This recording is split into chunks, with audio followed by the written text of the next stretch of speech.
ជំរាបសួរបងប្អូនហើយថ្ងៃនេះមករៀបចំអីវ៉ាន់ចាញ់ជូនភ្ញៀវបងប្អូនចាញ់បានពីម្ចាស់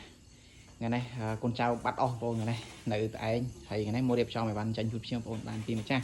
ចាញ់ជាមួយនឹងឈុតរ៉ាមុតស្បាប់ជាមួយនឹងប្រភេទអង្គមបោជុចនៅជុំគ្នា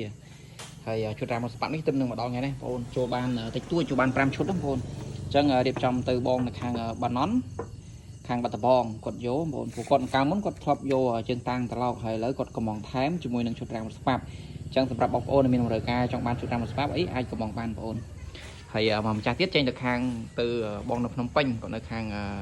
អង្គលងកងានអញ្ចឹងរៀបចំដាក់ផ្ញើជូនគាត់អញ្ចឹងសម្រាប់បងប្អូនដែលមានតម្រូវការចង់បាននេះអាចកំងបានប្រភេទនេះប្រភេទបោះជុចនៅជុំគ្នាអញ្ចឹងមួយឈុតនេះយកទៅសង់ត្រេមកស្រួលបងប្អូនបានគ្រប់ប្រភេទកង់ម៉ូតូអញ្ចឹងមកមានតម្រូវការមិនថាអីវ៉ាន់មិនថាប្រភេទអង្គម